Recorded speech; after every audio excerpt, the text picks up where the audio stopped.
prepared. Basically, I wanted to show two things today. Number one, I wanted to show sacrifices, how you can improve your attacking play, how you can become a better attacker. And I wanted to show you some interesting sacrifices, but sacrifices on empty squares. Huh? What does that mean? Well, and normally when you do a sacrifice, you do a sacrifice on a square where there's already a piece. If you can think from historically examples, you sack a piece to open up your opponent's king. Oh, that's very kind. By Snallabell. Thank you for the donation. Very kind. Sing something by ABBA. Oh god, my brain's gone blank. I'm not a big ABBA fan, I have to say. What? Remind me what you want me to sing. What can I sing by ABBA? Okay, there must be something by ABBA. Come on, guys, help me out a little bit here. What ABBA songs can I sing today? I don't know. I'll do it later on. You give me some suggestions in the chat. But oh yeah, Dancing Queen, good one.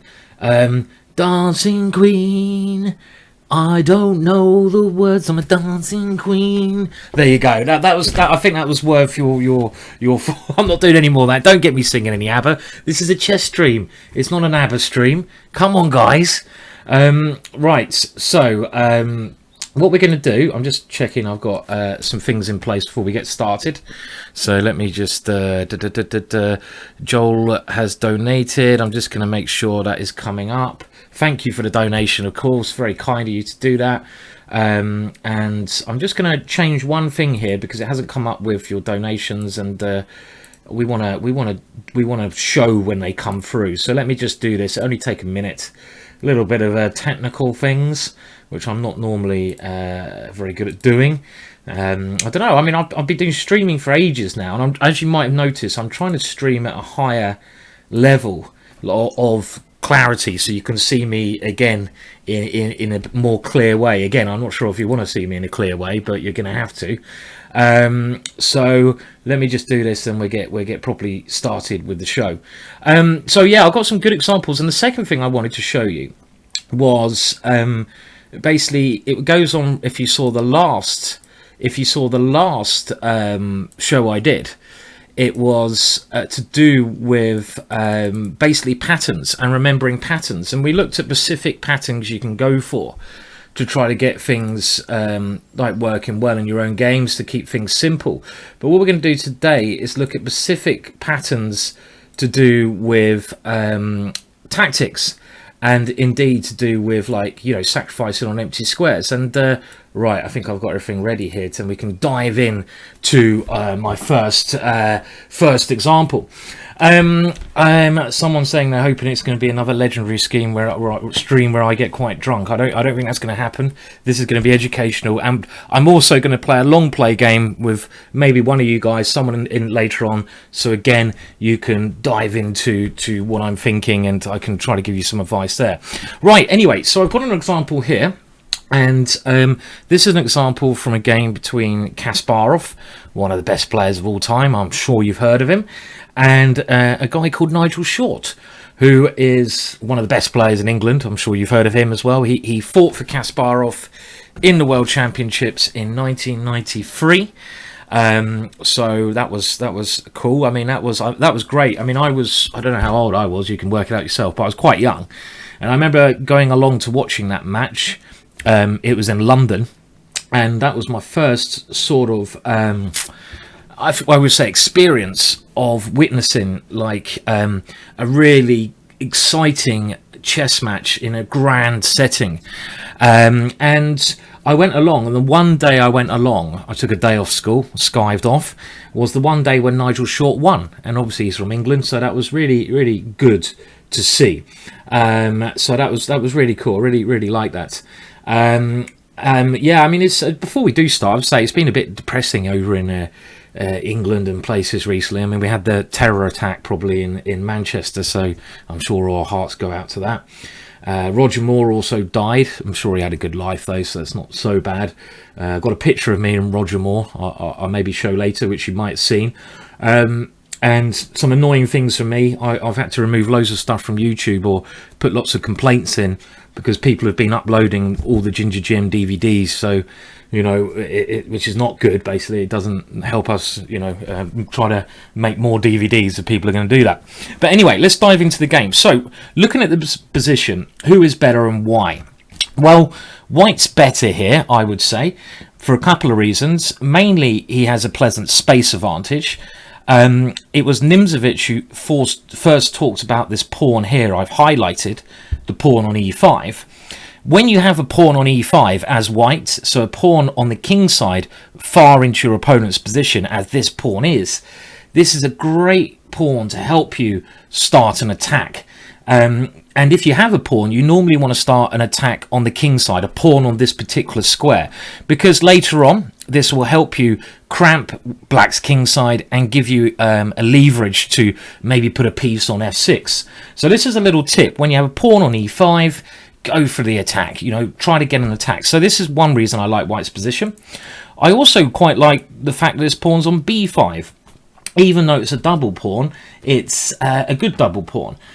Just seeing the chat as well. Hello, Blazero, as well. And good to see you join us. I'd also like to say I will try to keep an eye on the chat, but it's quite hard if I'm explaining at the same time, so I'll dance backwards and forwards. Okay, so this pawn here, even though it's doubled, is quite good because it takes away some natural squares for black's knight. And imagine if you're black here, one thing you always need to do in chess is think about your opponent's ideas. And black here can't really move much. I mean, he can't move the knight. He's really cramped. He's really, like, you know, congested. So it's not a very pleasant position. And what should white do? Well, okay, it was black's move. Black went rook to e8. And now Kasparov started a good attack. And this is what he was best at, building up an attack. He attacks on the king side because, as we said, this pawn on e5 is stable. It builds up the attack.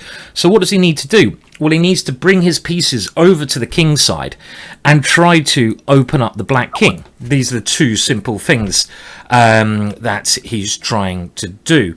Knight to g3. This is a natural idea. And the idea of this move is, before we launch any crazy ideas, we want to get as much pressure against our opponent for free. What that means is there's no point thinking of anything completely bonkers if we can improve our position by just doing normal, simple moves. Simple is best. And this is a very common idea, trying to bring this knight over to this square. Why does it want to come to this square? Well, it wants to come to this square because basically you're trying to put a little bit of pressure on black's king side, and you're trying to then make black move one of his king side pawns. For example, knight to f8 was played. Nigel tries to defend his king, giving a little bit of extra protection, and now the knight came to h5.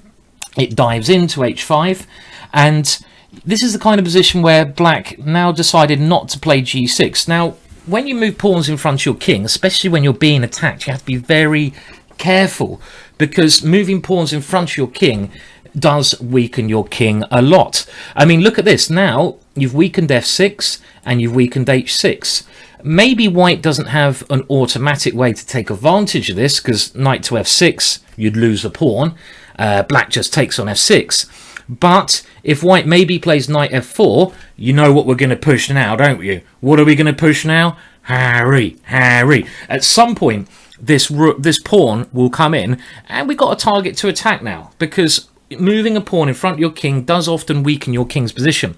So let's move on. Well, the game continued. Knight b d7. Nigel trying to bring his pieces over to his king side. I love the way you're all shouting Harry in the chat there. Harry. Let's get it going. And now, a very nice idea. We can't go h4 straight away. Well, we could, but then black might take Harry off the board. Goodbye, dear soldier.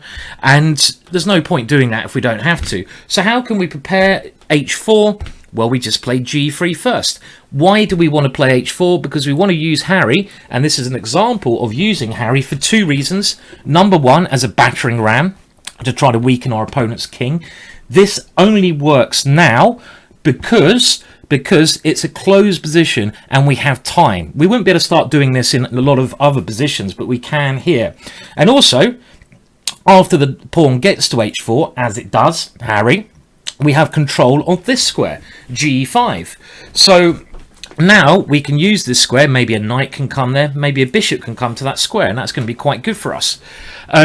Now pushing Gary, I'm saying poor old Gary, is not quite as strong in this example, because it doesn't really seem to do much. At least this has a purpose, pushing Harry, and we all love a bit of Harry anyway. So now the game continued. Knight to f8, Nigel trying to defend with everything, but it's horrible defending like this. And now, how can you improve your position slowly? Let's have some of your suggestions now.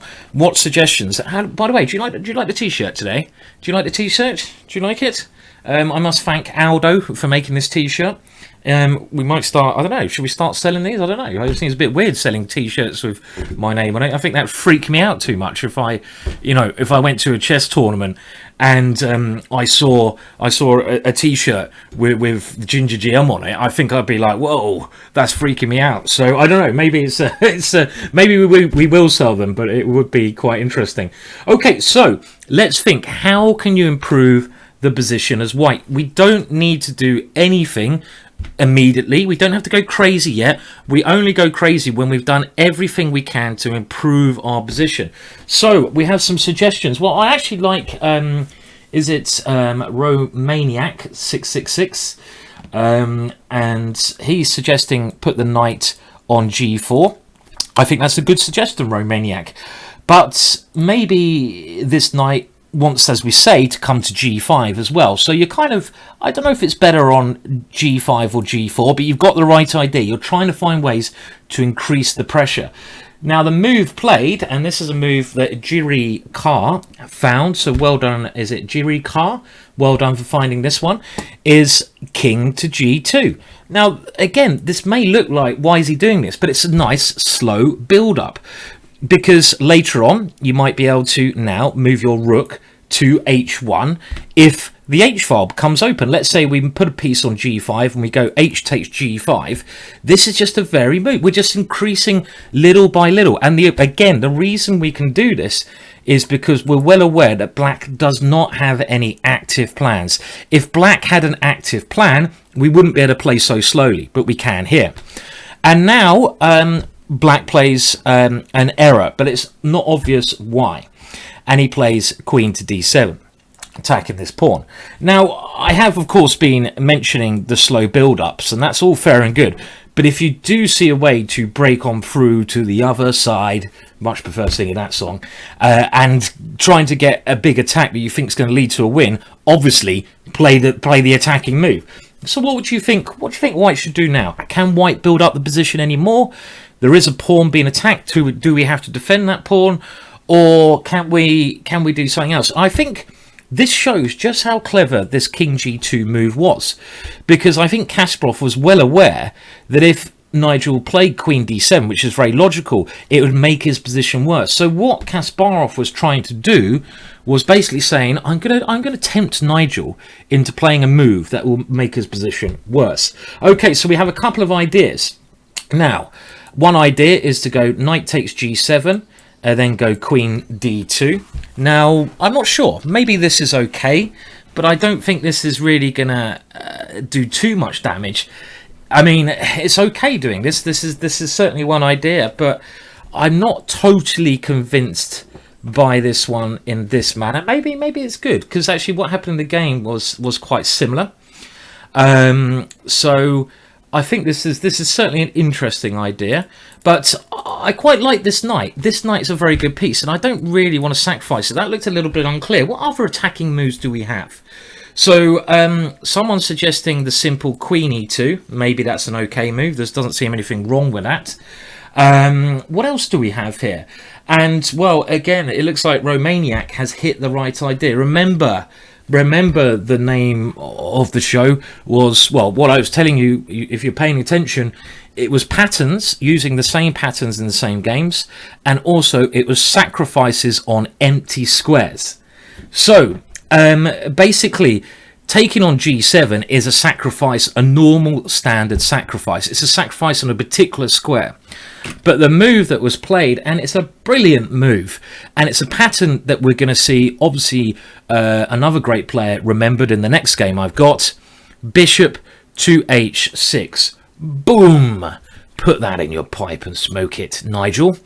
And the point of this move is, as a couple of people are saying, and I think Romaniac was the first to get this, it's now time to open up the black king, and we want to try to get our queen into h6, but I think this is better than the previous sacrifice when we took on g7, because we keep this strong knight on h5, and this is an example of an empty square sacrifice. It's a sacrifice on an empty square.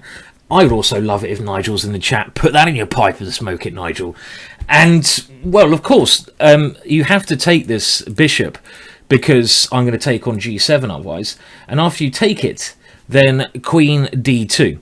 And already you can see just how dangerous this position is coming. The queen is going to fly in to this piece here, and really, with the knight coming to g5, there's no defense. So this was really the move I wanted to show you, this empty square sacrifice. I thought it was a very pretty move, and the reason that queen d7 was a sacrifice, thank you for the donation, UK Geek, that's very kind of you, most appreciated, cheers. Hopefully that's going to come up now, but you know, I do like having a sign above which keeps a track on the donations that are coming in. But for some reason, I'm going to try one more time, because that hasn't come up either. I don't know why this does this. Sometimes my computer decides not to show them, and I think this is, I don't know why it does that. Hopefully it will come up in a second. Let's see. But I thank you for the donation. It's very kind, and thank you for the 2 people who have donated. So this is just an amazing idea, I think. And this queen on d7, as we're going to see later, if it was still back on d8, it would have better defensive chances, because you're controlling f6 a bit more, but not here. I mean, let's have a look. So queen d2, and now, well, you've got to stop the queen coming in, checkmate. So if you had the queen on d8 here, what could you do that'd be any different? If the queen was back on this square, what could you do there? Maybe you could try, oh, I don't know, that'd also be quite bad, wouldn't it? It'd still be bad, but okay. So let's have a look. Well, the game continued, f5, and now you've got to try to get the queen across to defend. Okay, we can see the donations up there. Pawn takes f6, bishop d8, queen came in, and already white has a fantastic attack. Rook to a7, try and defend along here, but now this other knight comes into g5, and look at this. This is completely, well, it's very, very dangerous, this one. Queen takes b5 is played, but then just f7 check. And we can see just how devastating this empty square sacrifice was. So I think a couple of, I love the way that people are commentating on my beard and my hair, rather than anything to do with the game going on. Well, certainly my beard is ginger. My hair is actually ginger, but I do actually, it's getting a bit out of control, so I slick it back at the moment. I need to go and get it cut. That's my excuse, but I don't know why I'm talking about my hair particularly. But anyway, there you go. And this is easily, as you can see, it's winning now for white. So, okay, so what can we learn from that? Well, what we can learn is that a couple of things. When we have a pawn on e5 and we have control of the position, it's a great idea to start an attack.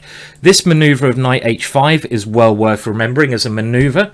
We can also, you know, build up things, and then when the timing is right, always keep your eyes open for tactical opportunities. And this empty square sacrifice was one of the first examples that I've ever seen of this in a game. Let's move on to another game. So the next game, this only happened about, I don't know, a year ago. And this is a game between Badar Jabava and Ruslan Ponomaryov. Now, if you guys want to improve at home, which I'm sure you all do, a couple of things you can do. Number one, pick maybe a top grandmaster and get them as your favourite player. You know, have a look through all the top grandmasters games when you get a chance, and try to work out what this, when this top grandmaster plays an idea which you really like, just try to remember that idea and try to get it into your own games. It's very simple. And here, I'm pretty sure that Jobava knew about this last game. He's playing ex-FIDE world champion Ponomaryov, and I'm just going to jump to the position around here. Okay, so this is move 14, and we have Jabava with the white pieces. And what happened was, after rook c8, it doesn't look like much is going on. But out of nowhere, white now starts this devastating attack. Knight to f5, so he throws in the first piece. Now this is very, very risky. Simon. Oh, again, thank you for the donation there, Ad Olaf. I'll try to play a longer game after this to get that in, but that's, again, very kind. Thank you. They do help me do more of these streams, obviously, you know, because they take a bit of time to prepare these and stuff. And, you know, also, I like to get feedback. What do you guys like most when I stream? Blitz chess, long play? You know, I don't know. You've got to tell me. But anyway, this is risky because the way the game went, black took on f5, and of course the idea is rook e7, but now after bishop to e6 we have a critical moment, and in this position here it's very dangerous because this rook is in a lot of danger. This rook could be trapped. I mean, knight c6 could trap the rook. So Jabava, who's playing with the white pieces, I've actually done a stream with him. It wasn't the best quality, but I'll try to get him back on at some point. Now had a brilliant idea. So what moves do you think white has to do here? And compared to the last game, there's a bit more urgency because we are threatened with our rook, so we can't sit around and do nothing. We have to play with more urgency. So what should we do here? So let's have some suggestions. What should white do here? What should white do here? Let's have those suggestions come through. And you remember, you're white. What do you want to play here? Come on, let's have a look. What should you play here? Okay, so come on, let's have your suggestions. Let's have your suggestions now. If you were white, what would you play? What would you play here? I think the stream I did with Jabava is actually on my YouTube channel, and it's in the archives. But unfortunately, we had a lot of technical problems when I first started streaming. So I like the Jabava emote there. That's brilliant with the sunglasses. He does look like the Terminator. Very nice guy. I'll try to definitely get him in later on. Okay, well, it looks like some of you had the right idea. Now bishop to e5 is maybe okay, but I expect black can defend quite easily here with something like knight to e8, just defending this one. And now with f6 coming, I'm not sure this helps. Of course, if you knew the Kasparov game, a move you would think of, a move that you guys should have thought of, is the empty square sacrifice, bishop to h6. And this is just like the last example. What we're doing here is exactly the same technique. So this is another thing I was trying to get across to you. When you see a pattern in the game, you have to really keep it visualized and try to find other examples of that so it sticks in your mind. So then you may and you should have at some point in your life an opportunity to play that. And this is precisely what happened here. And this is very dangerous because, well, our queen is now coming straight in to this square, and it's really hard now for to find any defense here. I mean, no defense here at Simon, all. I mean, oh, Pirates, Blazerow. Oh, you are a gentleman. That is an incredibly kind donation. So thank you. Yeah, I mean, it makes it worthwhile when you get donations like that. Obviously, thank you so much. And I was complaining about all the pirates earlier who putting my DVDs up, but that's very kind. Thank you, Blazerow. Cheers. I mean that is good. Hopefully you'll get something out of the stream as well. I've got pressure on now. Very kind. Thank you. So anyway, let's have a look. So here, what does black do? Well, in the game, black decided to take on h6, and we're going to see what happens. Now, do you guys have any suggestions of defense? Well, I see Jumbo, like that, hello Jumbo, is suggesting to play g6 here. Now, again, the problem with moving a pawn in front of your king, as we talked about in the last game, is you weaken a lot of squares. And by moving this, you weaken f6, you weaken a lot of dark squares. If I was white now, I would seriously consider just going queen g5 anyway. Queen g5, throwing this one in. And already the pressure is looking very dangerous for black now, because I'm just trying to wriggle my queen in on the dark squares that you've just weakened. Black maybe has to defend like we tried before in knight e8, but now it looks very dangerous, all these pieces here. Is there a way to win immediately? I wouldn't be surprised if there is. Do I have a tactic with taking and taking here? That's quite tempting. Maybe I can even go rook here and take here. I've got lots of attacking ideas. This is really, really basically dangerous. This is. Okay, so another suggestion that we've seen is king to f8. Okay, well, I'm thinking now, I think there's a tactic here. Oh, there's a lovely tactic. Okay, oh yes, oh good point there. Someone just pointed out, very silly of me, been a bit of a long day. There was an easier win there in that last position. Well done for Black Albino and for Klim, is it Klim Killer? Hello, I know you've been around in the past. There was an easier win there. Nice. Look, you guys are improving on me today. I'm a bit slow today. Of course, we get rid of the knight. Rook takes e8. Quite simple. Quite a simple win, because look at those dark squares you've weakened. Be very careful when you move pawns in front of your king. You weaken some squares. And here, look at the queen sneak its way in. Checkmate, next move with a typical pattern. And well done, guys, for finding that. Now, there is a very nice win. Let's say after bishop h6, if black plays, rather than taking the bishop king to f8, there's a very nice win here. Very nice win. Now, what I think we'll do, guys, after I've done this puzzle, I think I'll play a long play game. I think you guys, maybe we'll start. Should we start with some blitz for a change? Should we have a little bit of blitz? I haven't played blitz for ages. Well, I'll either play a long play game or I'll play a bit of blitz. Long play game, it's easier for me to commentate on because I'm quite slow, you know. So anyway, we'll do that after this, and we're nearly coming to the end of this. I think we'll go for long play to start with, a longer play, and then we'll play some blitz to finish the show with, something like that. So okay, well, you know, we'll decide that afterwards. So anyway, first of all, white to play and win here. What is white's best way to get on here? A lot of people are saying either long play or blitz. I'll try to do both if we have time, but I'll start with long play. So how can you try to break through here? At least you might have to sacrifice, but how can you really at least get a good attack going here? So let's have some ideas here. What ideas do you guys have here? Okay, and no one's come up with the idea that intrigued me here. A good way to start a very big attack. I don't know. I mean, I think this is what... Okay, well, there's two moves I'm looking at. Either queen g5, which I think is good. I'm also looking at the most aggressive move, bishop takes g7 check. I think that's the move I go for. Now, I have a crafty idea in mind. Let's see if you guys can spot it. If king takes bishop, then I'm going to be winning very easily. My queen comes in, and I take the knight, and this is easily winning this position. I've always got rook takes e6. Like, let's say knight here, then rook takes e6 is the winning move, because your queen no longer covers that square. And, well, that means after bishop takes here, I think black has to go king takes rook.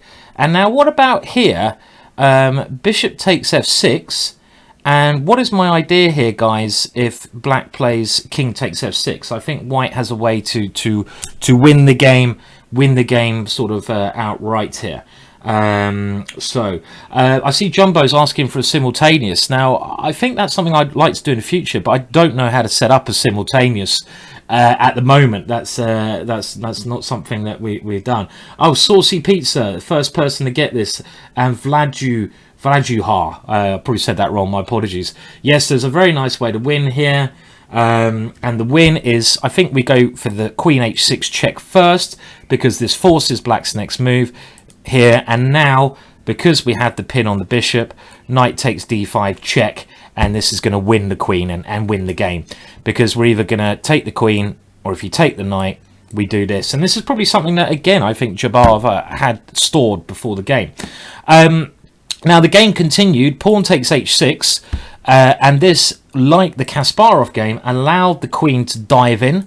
Look at that queen. The queen dives into the mix there. Queen takes h6. Very dangerous position. And really, I think that black is just lost here. There's nothing he can do. I mean, if he tries to move the knight, let's have a look. How do we win if he tries to move the knight? Let's have your suggestions again. Let's say he moves the knight. What would you play here now, guys? What would you play in this position? So we did mention that horrible terror attack in Manchester earlier. Unfortunately, there's some sick people around. Not much we can do about that. It's unfortunate. And yeah, I mean, I don't want to dwell on it too much, to be honest. It's one of those things I think we just have to move on for, and you know, but these horrible things happen, don't they? Okay, well, a couple of good moves here. Clint Killer, I can't say all the names. There's a lot of names here, and really, because we got this pin here again, we can either go knight takes d5 or bishop takes f5. Now, which one is best? Now, when you're playing, if you've got a choice, always try to find moves, if you've got a choice, that create threats. Because the more threats that you place against your opponent, the more likely he is to lose, in the common sense. So I would probably, I mean, knight takes pawn threatens the queen, okay, but I like the idea of going bishop takes, because surely I'm threatening a checkmate somewhere here. It must be checkmate somewhere. I mean, for example, h7 is going to drop, and then this king cannot defend itself. Let's say something like queen here. I even have now... well, I think I start with this check. You have to go king here. And now I would probably play this check here. King g8. And now, well, there's a nice way to win here. There's a checkmate in 3 moves. Can anyone spot the checkmate in three moves here? Stolson is saying beer time. Oh, Saster Stram. Thanks for the cool streams. Thank you for videos. the donation. Very, very kind. Again, thanks, man. I'm glad you enjoy the streams and the videos, and you know, I do want to keep them up and keep them going, and try to do more of these, and I hopefully become like what they call it, a partner on Twitch, so I can do loads more of this stuff, and then we'll be able to do blitz, long play, everything. But thank you for the donation, very kind. Well, there's a way to, yeah, thank you, I mean it. There's a way to win here, guys. What is the way to win? And most of you got this now. Oh, maybe there was oh, queen, Rogoff is saying queen to f8 here. That's not quite checkmate, Rogoff, because the king takes bishop. But there is a simpler way. This is a simpler way, and the simpler way to win is to try and crash down on this square. So queen check, king here, and now rook takes f7 check. And a little bit complicated here, but after we take on f7, that is going to be checkmate there. So there we go. Okay, and let's go to the games. I want to play some chess, so let's see what happened. Had loads more examples planned, but I never know how long these things are going to go on for. And it's nice to play a bit of chess as well, isn't it? I don't think you want examples all day. Oh, I like this. So Aim Ace Move has created a straw poll. Thank you, Aim Ace.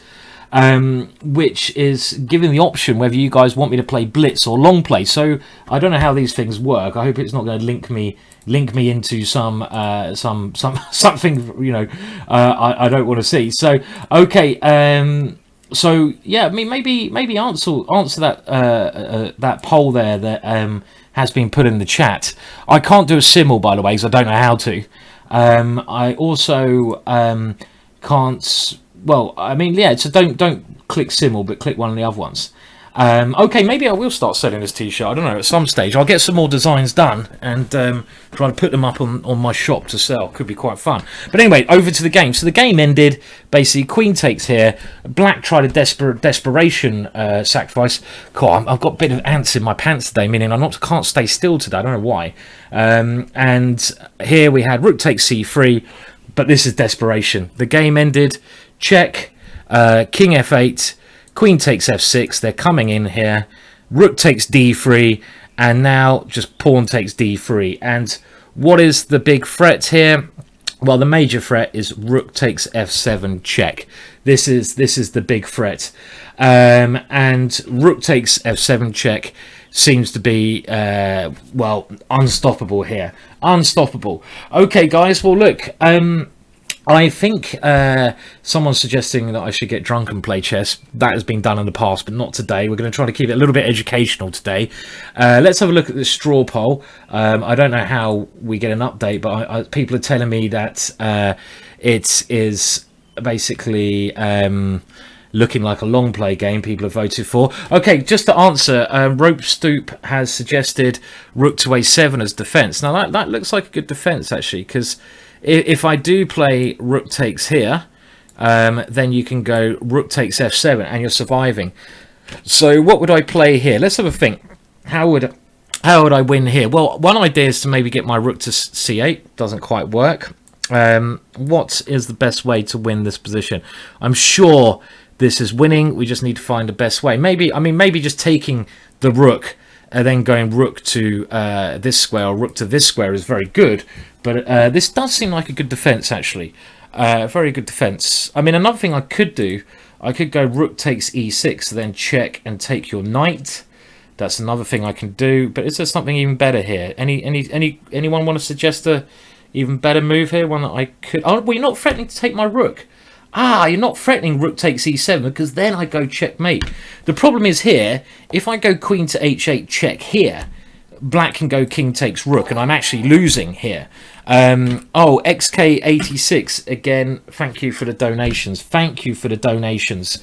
Very, very kind. And yeah, cheers. Thank you, XK. And as Chess Wolf has pointed out, yeah, well done, Chess Wolf. You found the right move. You're entirely correct. Rook to e1. This is without a doubt the best move because you're not threatening to take the rook. The funny thing is, if you take my rook now, then I play queen h8 and it's checkmate. And what am I threatening with this simple move? I'm just threatening to go rook takes e6. And there's probably nothing that can be done here for black. If you move the bishop, queen to h8 is checkmate. So this is a nice way to win. Okay, how's this straw poll going? So I think it's time to play some chess now. Let's have a look. I don't know how I look. How do I look? Do I refresh this page or something? What's happening here? What do we go? I don't know how you create this straw poll. That's quite a cool thing. Well done for doing that. That's very, very cool. Thanks for doing that. So who's winning? Okay, well, I'll tell you what. I think I'm gonna try to play. I'm going to try to play someone on chess.com for now, because I'll probably get a higher rated player or a cheat, which you occasionally get. Otherwise, I would, if you are logged into chess.com and you have a rating which is over 1600, I'll play against one of you guys. Oh, Aim Ace is saying click on view results. Ah, I see. Long play games seems to have won it by quite some way, so let's go for that. So I'll try to search for a game now, and hopefully we'll get one going. Now, if you okay, well, thanks. There's another donation. Always wow, great stuff, I'm quite amazed by this, and very, very, big thank you again. I mean, I'll try to make things, like say, as educational as I can, and also have a bit of fun and try to teach you something, like try to give you a grandmaster lesson. And thank you for the last donation there. Thank you, man. Very, very kind. Cheers. Very, very kind. T-shirt. You get a free T-shirt if you ask me when they're ready. Okay, right. So I'm searching for a long play game, but sometimes you have to wait a while. So let me know your ratings. Okay. I see that Omar Lan Bay is 1748. That's a pretty decent rating. What's your handle, Omar Lan Bay? What's your handle on chess.com? If you tell me your handle, then I will try to give you a challenge. You have to be logged into chess.com, of course, to play. Okay, so Omar, I'm going to give you a challenge in a second. Make sure you're logged in, please. I'll give you a challenge at long play. And the idea of this, as you may have seen from my YouTube channel, is I tell you the way I think. I am a grandmaster, believe it or not, and if you guys want to improve at your chess, I think it's very useful to know how the top players think. You don't get this in opening books, and what I do during these games is tell you to basically what I'm thinking. It's so you can try to pick up some tips yourself. And Rope Stoop. Okay, well, I did say Omar originally Rope Stoop. Maybe next time Rope Stoop we can play. I'd also like to say hello to Lee in the chat. Is it your birthday today, Lee? This is Lee, Cruzy Lee. I think it might be. Happy birthday. It is a big shout out to Cruzy Lee in the chat. if it is his birthday. I've got that right, so I hope so. Okay, yes, I mean, Omar, if you do mute, that would be good, but I can't enforce that. If you can mute but if you want to play, you're playing a Grandmaster, try not to listen to my ideas, because, it's not the best thing to do, really, is it? Okay, so let's see. I'm going to try to play you now, and I hope we have the right game set. So I'm sending out a challenge now. Okay, Omar, I'm sending you a challenge now. So I have just sent you a challenge just to prove that I have done that, guys. We will get a game very soon. Look, you can see that there's a couple of challenges there.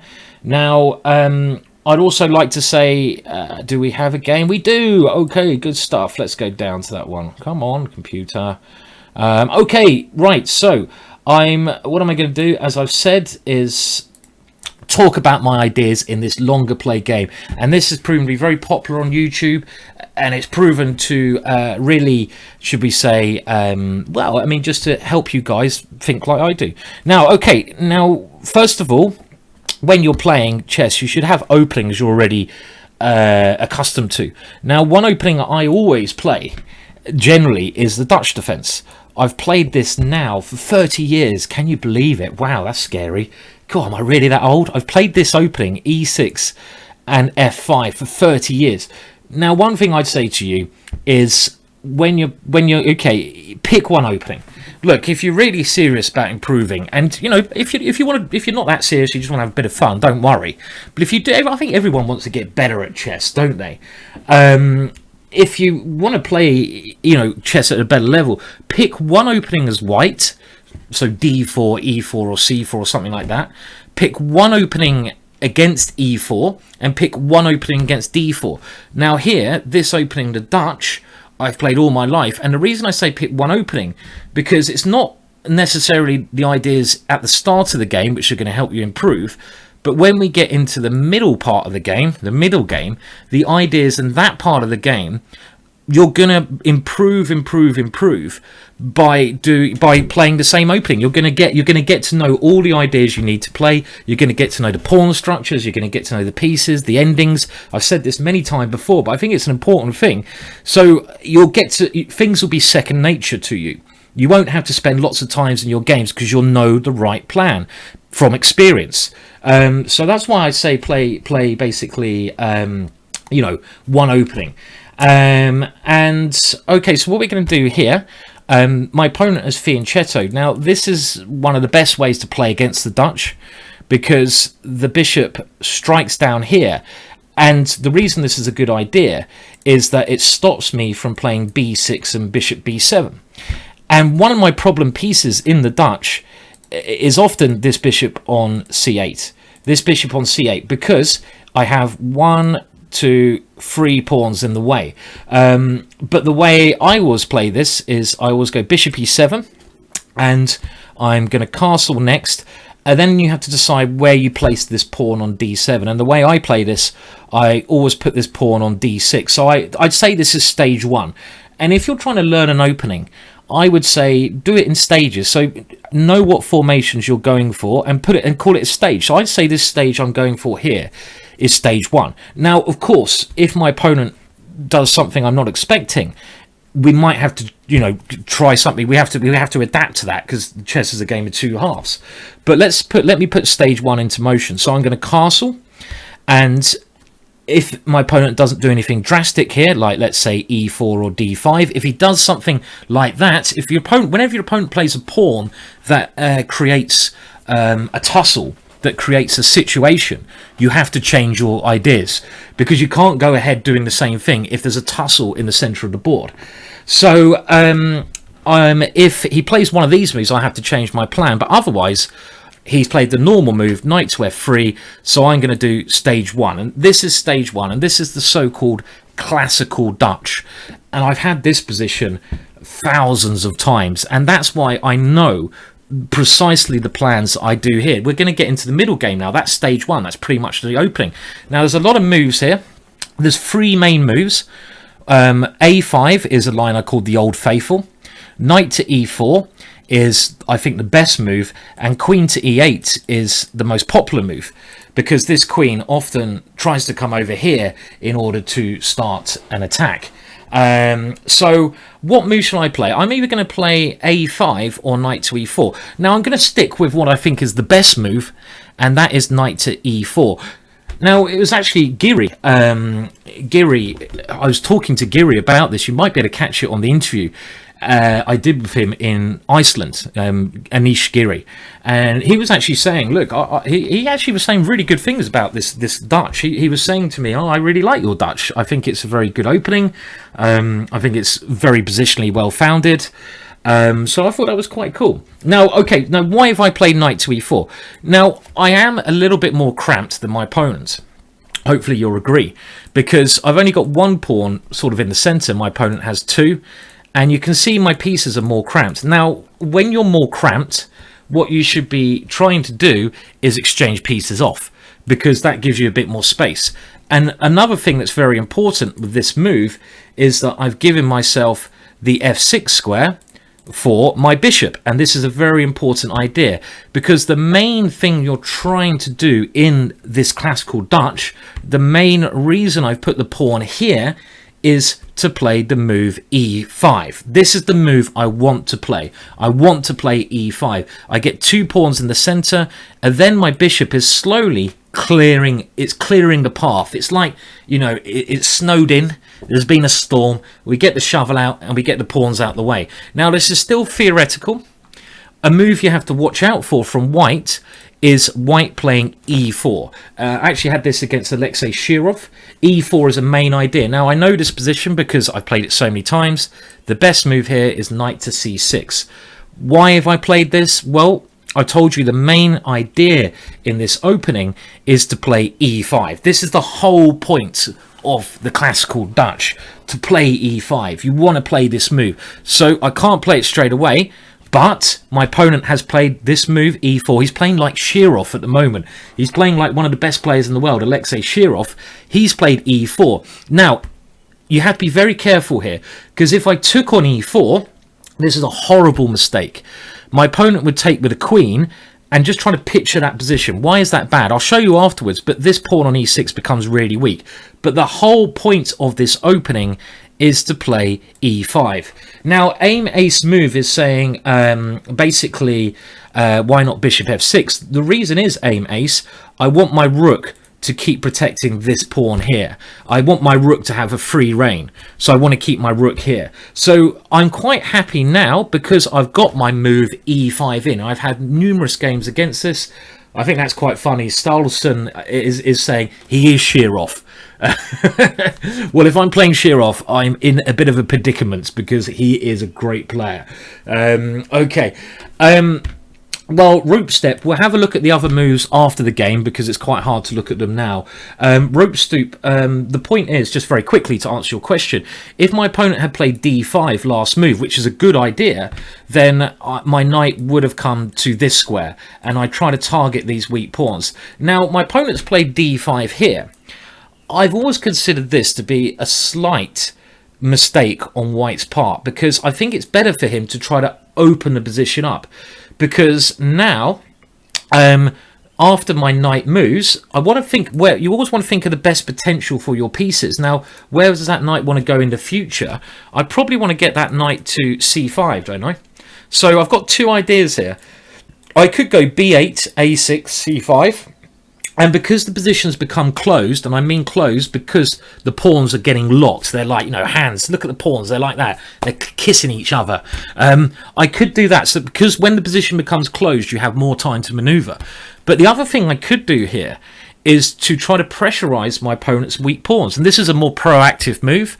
And I'm going to do that by moving my knight here. And again, I've had this position in quite a lot of times as well.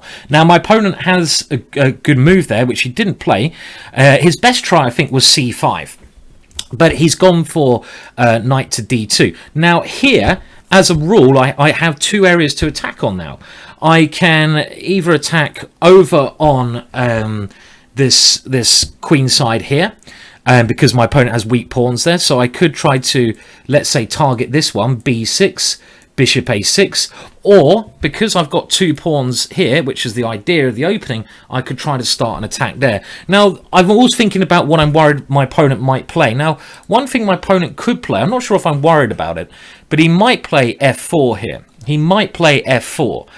And a typical idea for me in this position, I think I'm going to play it, is f4 myself, because look at how this bishop, which I said at the start of the game was a terrible piece, look at how this bishop has become a much better piece. Yes, I will put this video on YouTube after this, so you can look at it again if you need to, or if you missed the start. So that's what I meant about, you know, getting the snow out of the way. Your car, this bishop is the car. It's stuck in the snow. You have to move the snow out of the way, and by placing these pawns all on dark squares, this little bishop here may become a great piece, because at some point I may swing it into the attack over here, and I've also got ideas, as I said, to put it here to try target this one. So I've got a lot of potential. I see someone is shouting in the thing. I'm not going to answer if people shout. I don't like people who shout. But it's tomorrow. I will answer. It's tomorrow. You got the wrong day, sir. You got the wrong day. Got the wrong day. Come back tomorrow. Yeah, okay, this is very special. Yeah, as you say, Blazero, it's kind of like some good black snow coming here, you know, all these black pieces. And, well, my opponent has now gone bishop a3. And again, when your opponent plays a move, you always should think what his idea is. So I'm looking at his bishop, and I'm looking at that, and I've worked out that I think his idea is now to play bishop to b4, and that would maybe put my knight in some problems. But I've also mentioned he's got double pawns. They're not very good. He may try to play c5 to undouble them, so I've got a move that stops 2 of my opponent's plans. And what I'm trying to do, I'm trying to restrain my opponent and attack, restrain and attack. And this is a strategy I use in numerous games. f4 was an attacking move, but it also restrained my opponent. I'm now going to play b6 because I'm stopping c5, and if bishop b4, my knight comes back. Now I have to say basically, I know this, and this is what I'm saying about this position.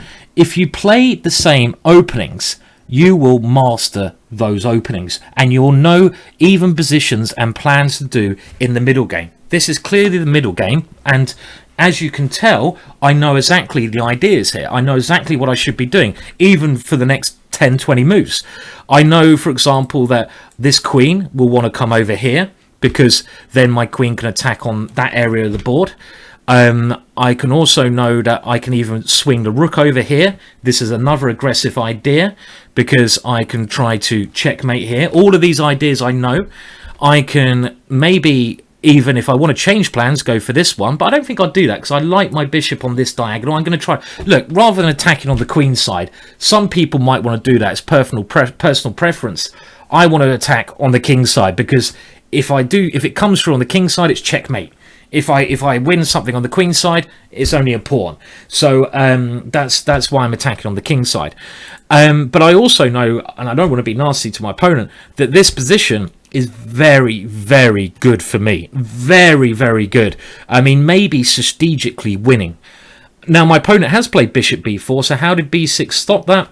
Well, it kind of stops it, because now I can keep my queen side all defended. But I think my opponent's played quite a clever idea there. He's at least trying to kick my pieces back. But I'm going to go a5, and then there's nothing he can do on the queen side. So what I've done there, I've basically stopped my opponent's play on the queen side. So because he hasn't really got many plans, I can really now do everything I want on the king side, because I've stopped everything there. He has no pawn breaks. Another thing you should do is look out for pawn breaks.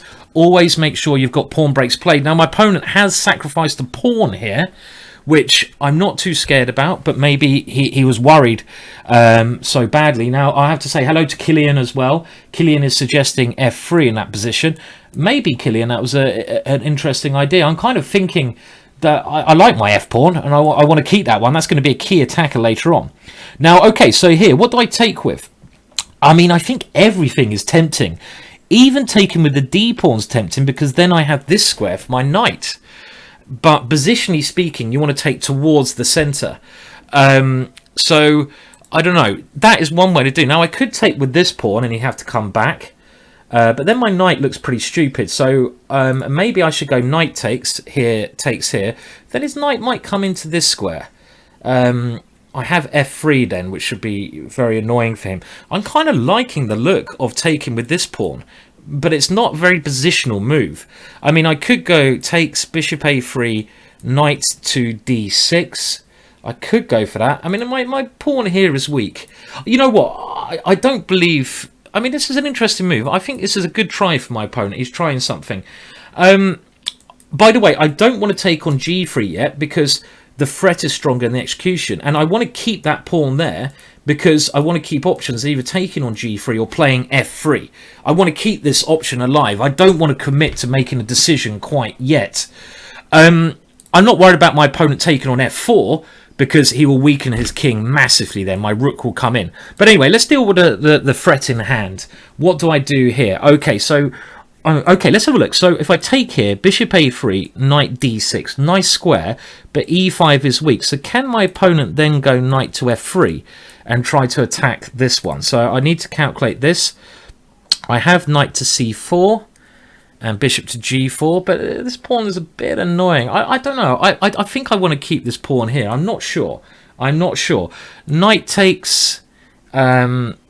I mean, my horsey, as people are saying, don't kill the horsey. My horsey's not very good here, I have to say. It doesn't seem to be a particularly good piece.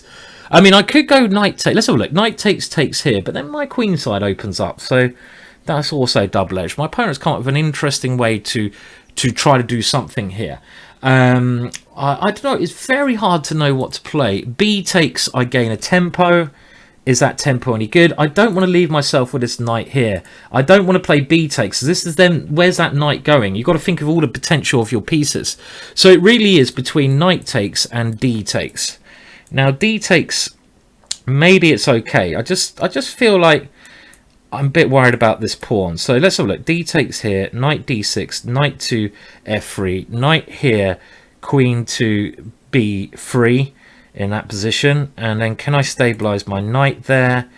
Well, I could go bishop to a6 there. It feels a bit funny. Queen here then could be a problem. So I don't really want to put my knight on c4. So pawn takes bishop here, knight d6, and then I don't know. I think I'm going to go for knight takes. I'm going to go for this one. Okay, I'm going to go for this one here. This is what I'm going to go for here. So I'm not sure. God, I lose my voice after doing this a little bit. I'm not sure what the best option there was. Did I also have other options? I don't know. But okay, I mean, I am a pawn up here. But what my opponent's done, he's at least given himself some counterplay on the queen side. And you know what? This is a very good tactic. If you're getting into a bad position, what you should do is basically you should try something drastic. If your position's getting worse and worse, make a sacrifice. Do something drastic. Do something that gives you active play. You need to play actively in chess. This is clear. You have to play actively. You can't play passively. So at least my opponent's done that. But it is a pawn, so I don't think it's quite enough compensation. So yeah. And okay. So what am I trying to do now? Well, a couple of things now. I'm thinking. I'm still thinking that I want to do stuff on the king side. So maybe I do play this rook swing and just try to checkmate my opponent, put a queen on h5 and a rook on h6. I know that's a good idea. So maybe that's something I certainly will consider, because then I have this major threat of just going queen takes h2 checkmate. Is pretty, you know, pretty intense, that one. I see Blazer Rose saying a bit slow, Simon. I'm not sure. Okay, thank you for Naton for the donation. Cheers, man. That's very kind. Thank you for the donation. Very, very, very kind of you to donate there. So yeah, cheers. Thank you. Okay, so yeah, thank you for all donations. Of course, they do, as I say, help me out. So cheers, man. Okay, well, again, so I'm thinking that's a plan of doing that. At least that, I mean, a bad plan's better than no plan. Remember that. Lots of people in chess. When I used to teach, I don't teach anymore. I just don't have time. Yeah, his queenside attack is a bit slow there, Blazer. I think he hasn't got anything yet. If he gets this knight into c6. Maybe then he can gain some play, but as soon as he moves this knight, if he goes knight c4, I can play f3, and then we see the benefits of me not moving the f4 pawn. What was I saying before then? I lost track. What was I saying then? What was I actually saying? I can't remember now. We'll move on. So okay, well, other things I'm trying to think here is that plan. Oh yeah, bad plan. No, I was talking about teaching. When I used to teach, I realised that a lot of time I would look at people. The reason they didn't improve, because when they got to a middle game position like this, they would start to drift. They wouldn't know what plans they should be doing in the middle game. Now, I've talked about if you play the same openings, you'll get better at that because you won't be in a new situation every game. You'll know the plans. As you can see, I know the plans here. But they would start to drift. They'd play ideas, and I'd always ask them, why did you play that move? Now, one simple way you can improve at home is when you're playing a game of chess, ask yourself every move, why am I playing this move? What am I really trying to do? Never play a move that doesn't have a point. Never play a move that doesn't have a point. Never. You always need to have a point. Always. Okay, now my opponent's gone knight b3. He's trying to get his counterplay in. Now I have two ideas, but I think I'm not going to be able to resist idea number one here. Now f3, forcing his bishop to go to h1 is just something I know I will not be able to resist. So I'm going to have to play this. I know from experience that this is a very very good strategy, because look, that bishop is now dead in a lot of positions. That is a dead piece. Now my opponent is, so I think that move definitely helps me. This pawn I don't think is weak because I got bishop g4. Someone's saying push Harry. Well, I could do that, but that gets in the way of my swinger. Now there's two things I could do here. I could try to stop knight here by playing a5. Remember, this is not a bad idea, but I think I'm just going to go for it, because I'm going to do the normal plan. And again, because I know the opening, this is like one of the main moves in my, well, I say my opening, the classical Dutch. We all like being a swinger. And this is the swinging queen. And this is one of the most powerful plans that Black has in this opening, the swinger. And we all love a bit of swinging, don't we? And the queen is coming to h5, where it's going to defend my pawn. This is a key pawn. I'm also then getting ready to do the double swinger, the rook swinger, whatever that means. And this seems to be working very well for me. My opponent, if he does go knight here and knight here, okay, I'm not too worried about that, because also now my queen's moved out the way. So what I was thinking when I decided between this move and a5 was, which is more important? Is it more important to stop his knight coming in, or is it more important to go for the attack? And I decided that I'm not worried about his knight coming in, so I think it's more important to go for the attack, and that's what I'm doing here. So I'm now going to put the swinger into place, and there you go. Boom! The swinger has come in. I love that comment by Blazero. It's easier collecting chess books than reading them. It certainly is. I've got a lot of chess books here. I used to read them because I used to enjoy it, but now I actually enjoy watching things more. I think another thing you've got to do is, decide yourselves how you learn. Do you learn best by reading or by watching things? Because honestly, I'm not just saying this, I do mean it, but I learned from, it was Foxy Grandmaster series of videos, and I learned so much from watching these videos when I was younger, and that's how I learned best. And obviously you've got to work out what works for you. Everyone's different. Okay, so now my opponent is trying to touch down here, so I could now try to go g5 g4. I love that idea, because then I've really entombed his bishop, and I've created a massive constraint around his thing. Now, does he have any tactics? If g5, if he takes here, rook takes, no, that's very good. So you know what, just so I ensure that my pawn stays here, I'm gonna go g5 g4. And then look at that bishop. That bishop is just like a piece of dead wood. That bishop is dying. Live. It's got. I mean, imagine that. It's like being trapped in a very ugly prison. That one. It can't escape. It has nowhere to go. Nowhere to go. Okay, I like that. I actually forgot to say buy my DVDs. Buy my DVDs there, didn't I? How did I forget to say that? Anyway, okay. So oh well, wow, another massive donation. Well, thank you, Sudden Deep. That's quite phenomenal. I mean, very, very, very kind. Thank you. And you know, these donations, obviously, that's just amazing. It helped me a lot, making my channel and making my stuff bigger and better. I put a lot of money back into it by trying to get graphics done and thinking of ideas, and it gives me more time to do stuff for free, these donations. So big thank you, man. Big thank you. That was really, really kind. Cheers. Very, very, very generous there.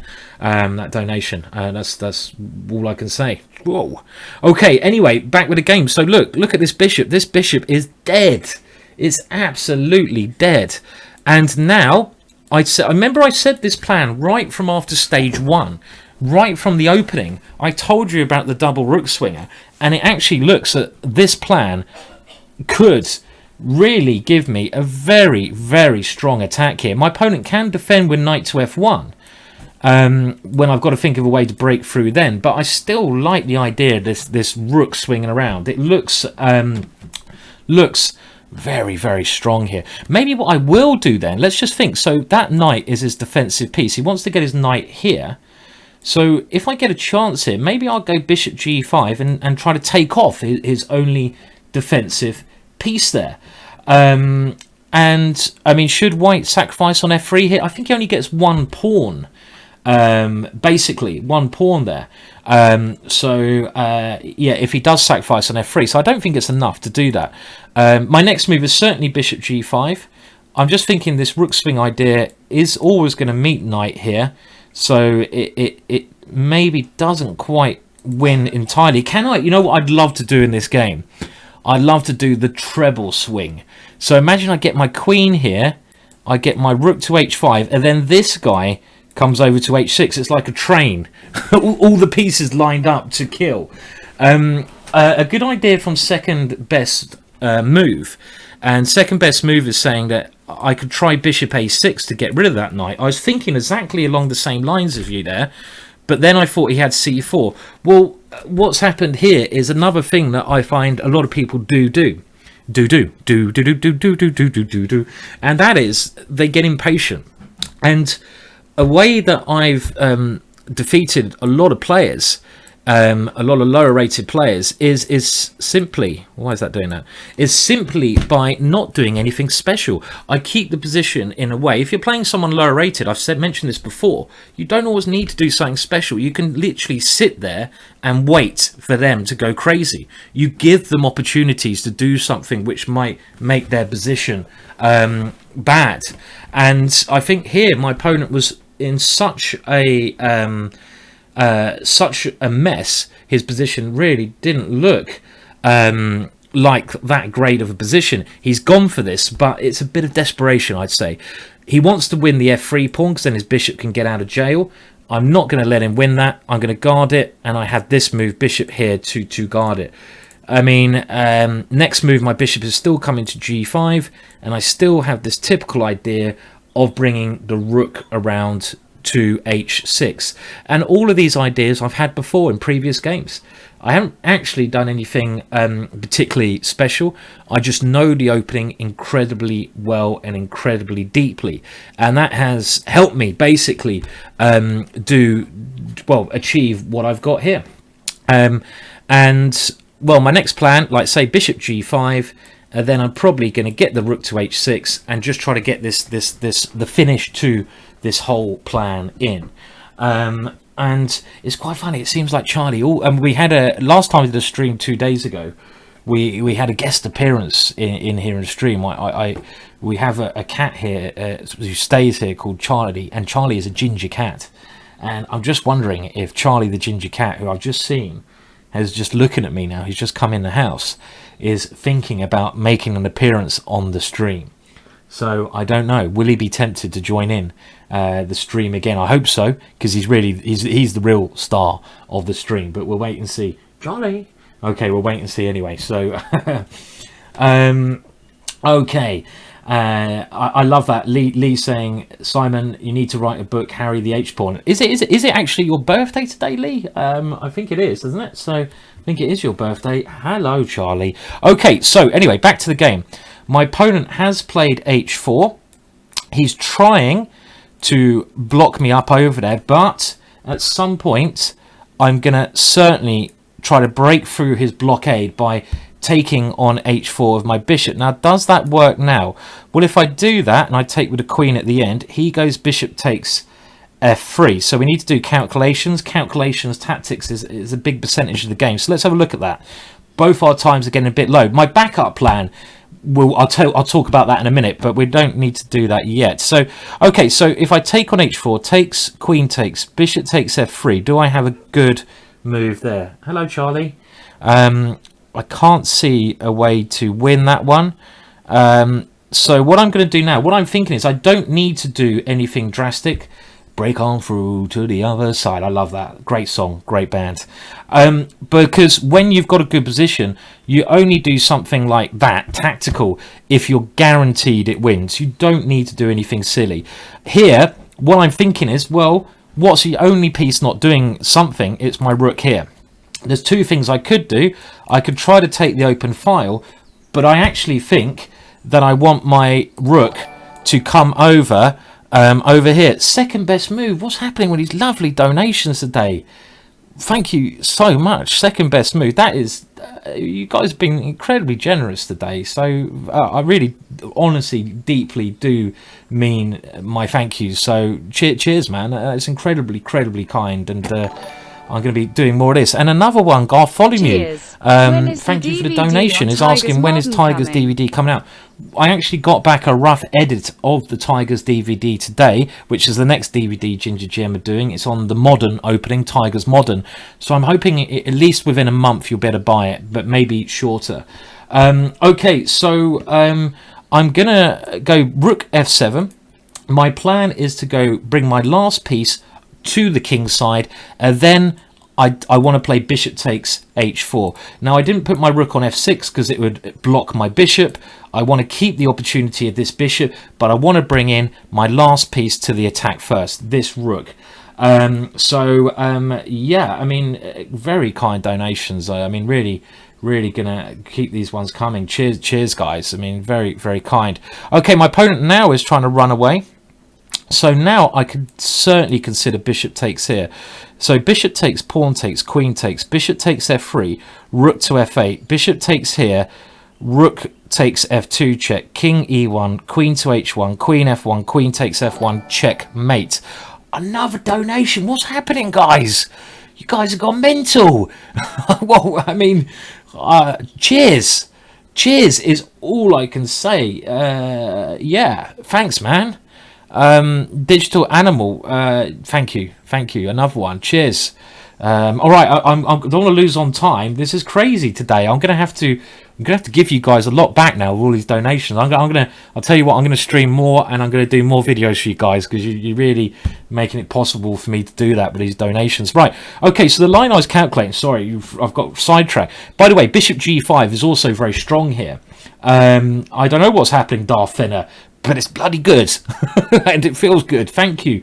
It really does. I really do mean that. So thank you. So bishop G5 is good. But what about bishop takes here, takes, queen takes? Now, if I do that, I'm threatening his bishop. If he goes bishop takes F3, I'm just double checking my calculations. I don't want to lose on time. Rook F8. How strong is that? Well, he's got bishop G2 there. Then I got rook takes here, and I take there, bishop here. I think this is winning. I'm going to go for it. So I've just calculated that my positions are basically yeah,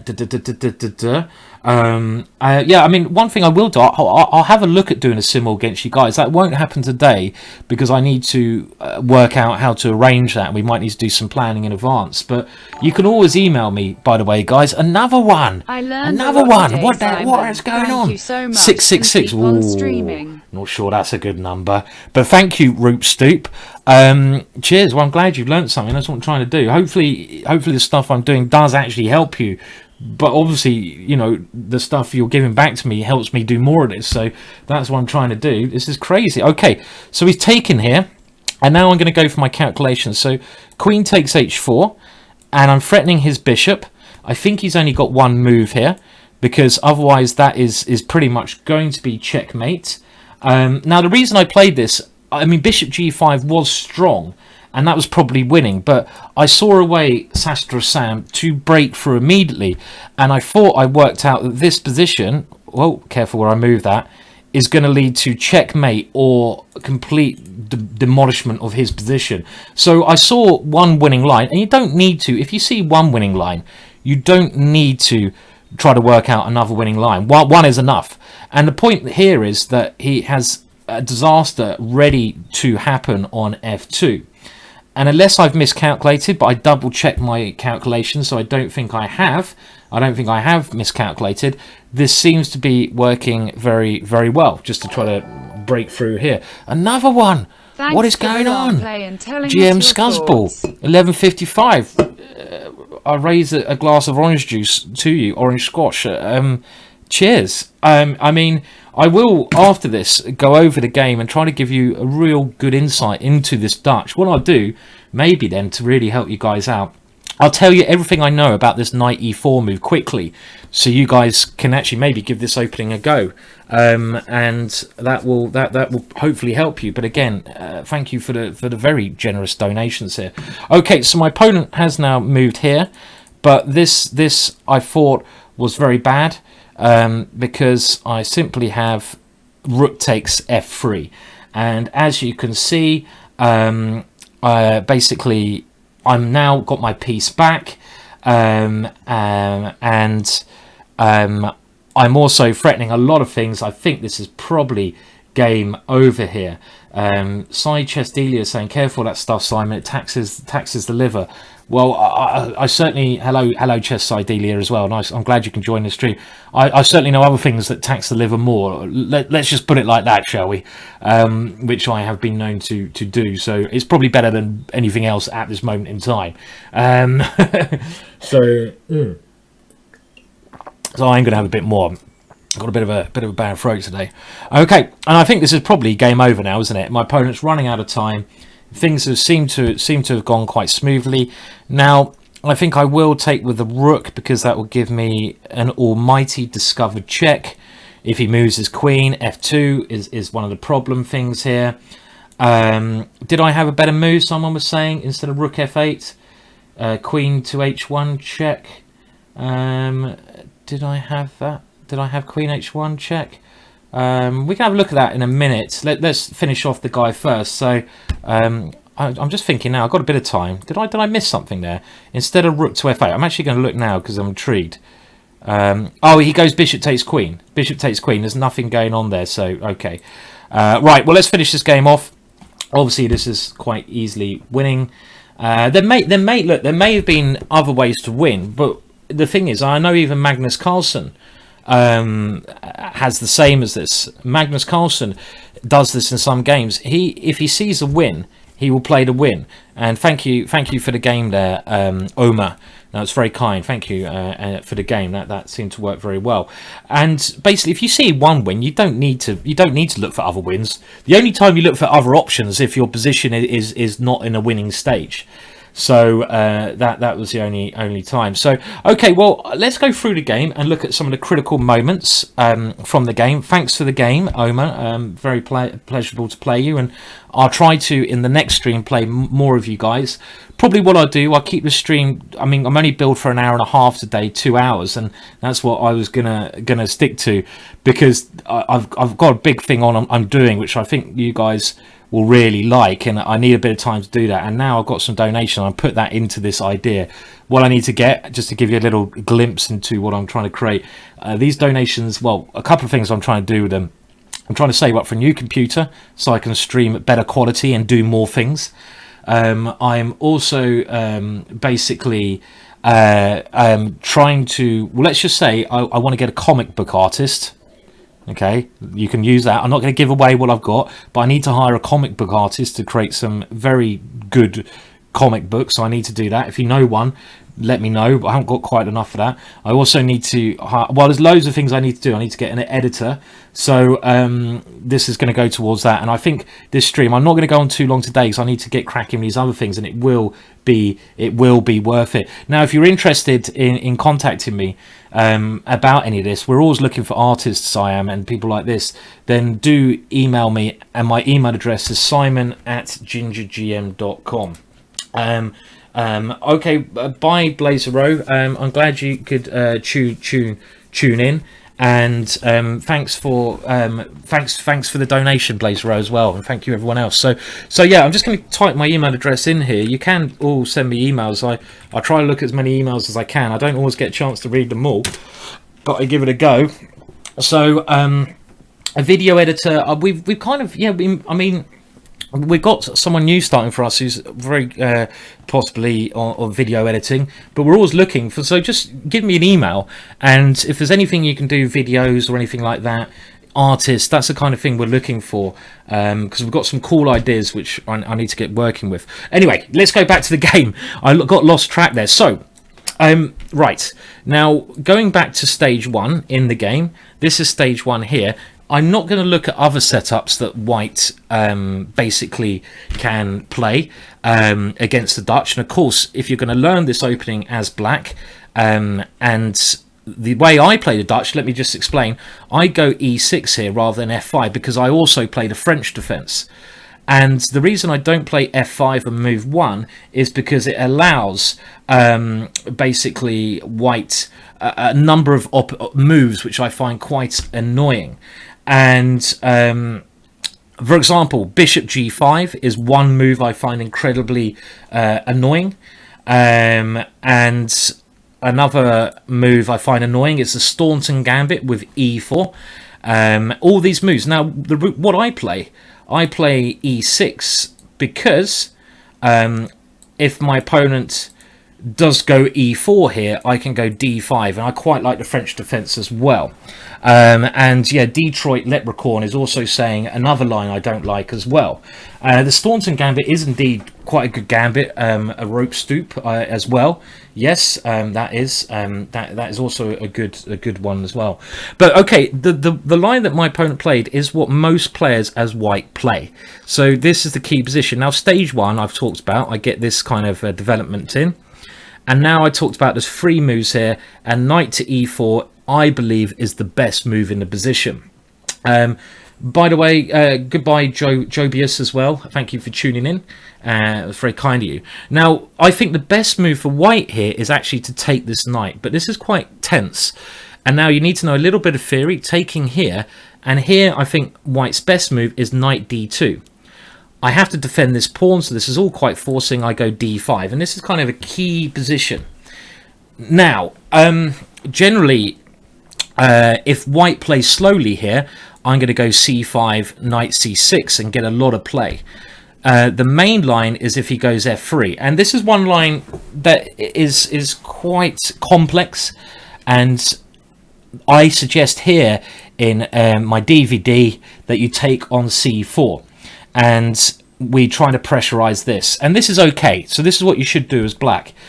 But what most people will play after knight to e4, I mean, in the games that I've had, 90% of people in this position will play what my opponent played, and that is queen to c2. Now, under the quite stern belief, I think knight to e4 is better than the other moves, to answer Chess Lover, because it's a more positional move. I'm making space for this bishop to come to this square. And can you remember what the one main idea in the Dutch is? What's the one main idea? The one main idea is to play pawn on e6 to e5. So I think knight here is better because my bishop comes to f6 and I can play this move. Queen e8 is not bad, but I think knight e4 is best, personally, and that's from 30 years of playing this. Now here, I think knight takes c3. Let's have a think what we should do if queen takes c3. What would you guys play here? What would you guys play here? Let's imagine my opponent didn't take with a pawn, doubling his pawns, but he took with a queen. If he took with a queen, what would you play here? And aim ace, we'll go back to the question you're proposing there. But what is the best way to play this position? Now, it took me a while to find the best move here. Bishop to f6 is okay. That's not a bad move. Not a bad move. People are saying bishop to f6. That's an okay move. But one thing I would say here, we've always... Remember what I said earlier about restraining and advancing. Restraining and advancing. Now... Queen e8 is okay, but remember, okay, the main move you're trying to do here is e5, e5, e5, e5. We only go queen e8 to h5. I only play this once I've got e5 in. Otherwise, I don't think it does a lot. GM Scuzzball's got the right move, by the way. But what I do, I restrain and then I try to improve. Now, my opponent is no longer aiming for e4 as he was in the game, because his queen has gone away from that. But what might he be trying to do? Well, the move that he might be trying to do here is b4, and he might be trying to gain some space. So the best move here is a5, and this restrains my opponent. And later on, I always find that having this square on b4 can be very useful. Maybe a bishop wants to go there later. Maybe a knight wants to go there. And now that I've just stopped him playing b4, I will certainly try to play e5. This is the main move. So how do we do that? What most people play in this position is b3. This looks completely logical. I think you'll agree, because the bishop wants to go here and control here. So what do you play now? Well, now we've restrained. Now we can advance. Bishop f6. And now bishop b2. I've had this lots of times. We can't play e5 yet, so we've got to try to prepare e5 in this position. How do we do that? We bring our knight to c6, and of course, now that our bishop has got this great square, and this, you can see now why I moved a knight into e4. Now that the bishop has got this square, my opponent can't go d5, and next move I'm going to play e5 whatever, pretty much. Okay, if he plays queen takes a5, I'll take the queen, but otherwise I'm going to go e5. Second best move is saying, does my book on the Dutch cover all the ideas of your DVD? To be honest, I don't think the Dutch has changed too much recently, not as far as I know. I don't play it in every game because my opponents always prepare for it, so I need to keep things a bit fresh at the level I play at, but I still think it's a perfectly good opener. I mean, I beat Gelfand with it, Wojciech, had some very good victories. I beat Gelfand actually after he fought for the World Championships against Anand. I was the first person to beat him with the black pieces after that, so that was good. 5-card draw is saying, sorry, what are you saying, 5-card draw? I missed you there. Oh, sorry, I missed your thing. 5-card draw, I do apologise. I've got to give credit where credit is due. Yes, well done on finding a5. And here, well, okay, if he goes rook d8, of course, again, I can't go e5 here. I move my queen off the rook, but at some point I'll play e5, and I've had this so many times in my games. Let's say, for example, e3, e5, and this is the key move. And now if white takes, if he goes d5, we get the same thing as in the game. If he takes on e5, you always take with the pawn, because you want to keep these pawns here. And again, this middle game, there's a lot of ideas, there's a lot of stuff we could talk about. It's the middle game. I know all the middle game ideas very well here, but one thing I would say, this is a fantastic position, and look how you're clearing the snow for this bishop. What I do here, I even go g5, g4 here. It's time for Gary in this position. and then I want to go e4 in certain positions. This is the kind of thing I'm thinking of doing here in this opening. Let's go back to the game, because this is some setup you could get very regularly as well. Now, what actually happened in the game, my opponent decided it to take with a pawn, which is okay. I go knight to c6. Now, I remember someone asking the question, we won't go back there now, Baz Van Doren. Sorry about that. Maybe another time we can look at that one. And also, you guys, if you've got a question about this, I mean, a good way to improve, I think, is, you know, you've got a free lesson here. Some of my videos on YouTube are free lessons. Look at the video. If you've got a question, pause the video, get your board out and try to answer it for yourself. You know, ask yourself the question and really try to think about the key ideas. It's a good way to try to think think about the right things here. Okay, so a lot of people here are asking, what about d5? Now, generally, this is always the move you watch out for when you put your knight on c6. You always watch out for d5. But in this particular case, because my opponent has these weak pawns here, d5 is not so scary. And we can now play knight to a5. And this basically, this move, I like the way someone's saying my pronunciation. We all know my pronunciation is absolutely atrocious. So it's dyslexia and being a bit, is a bit one part here. But anyway, back to the game. Now, knight to a5 is the key move here. Now, let's say, let me ask you a question here. Let's see who's awake here. Let's say my opponent goes knight d2. What should black play here? Let's see if you've been learning from that game. What should black play here? What should black do here? And the reason I put my knight here is because of black's next move. What is the idea here? And Detroit Leprechaun, second best move, you've got it, e5. And we're back into the game I just had. That's why I don't want to put my knight onto the e5 square, because it blocks my main move. Wow, we'll be fine. Thank you so much. I really, you guys have been like the most generous I've ever seen. It is quite unbelievable today. Thank you. Thank you, will be fine. Just thank you. Very, very, very big thank you to everyone. Unbelievable. Thank you. I do have dyslexia, actually, to be fair. I got diagnosed at school and at college with it, and I do have dyslexia. But you know, I've worked on it throughout my life, so it's not a main problem. I've just got a message saying connection lost here. I hope that's not the case. It seems like we're still streaming. Okay, anyway, let's go on. So after knight a5, what my opponent should do here, hopefully this is still going. After knight to a5, yeah, I mean, I will put, is the stream not working? I've had a message saying still offline. Why is the internet gone? Let me just check this. If you are looking, not sure why this has gone down. The internet's been, no, it should be okay. Why is this? Is this still streaming? Chess.com is down. Maybe it's working. Is it working? No problems with the stream for me. Stream is working. Okay, maybe it's chess.com, which is just having, I think the server might be down over at chess.com. I think we can still look at the game. It's not a big problem. Okay, so you're saying chess.com is down.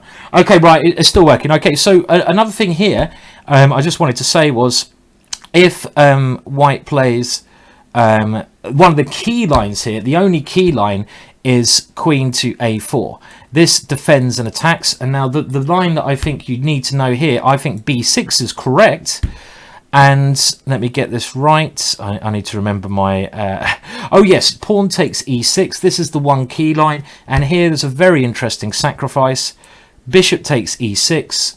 And you can see just how weak these pawns are. This is why this knight a5 idea works so well. But here, one of the line I've never actually had in a game is knight to d4. And now I sack the exchange. Bishop takes c4. Bishop takes a8. Queen takes a8. And this is the kind of position I think is quite key to the whole variation. In this position, white is points up. White has one extra point if you just do it on points. But I think black has fantastic play. Normally, when one side gives up the bishop that's fianchettoed in front of their king, it can be very, very weakening. It can really weaken their king, and that is the case here. That, you know, the white king is going to be a target. Also, if you look at my pawns here, they're very mobile. These pawns are going to start to move forwards. My bishop is very good. I really like black's position. For an exchange, I've got a pawn.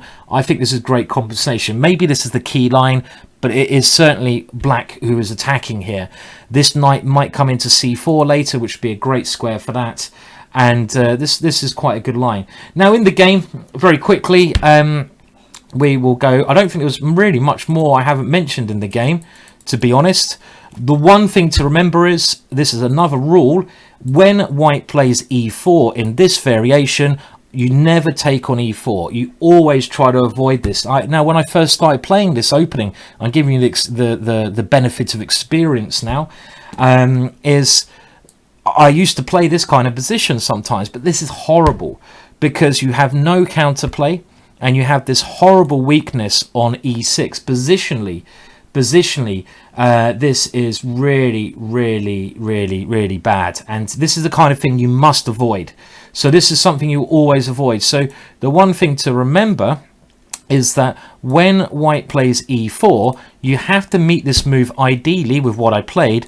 In some cases you can also go f4, but that's normally when the bishop is on b2, because here it's covering that square. But mainly the rule to remember, when they go e4, make sure you're in a position to go e5. And as we can see here, I got a very nice position without doing too much. I got my pawn to f4, and remember the idea here is to swing over, and as we see in the game, my opponent decided to sacrifice.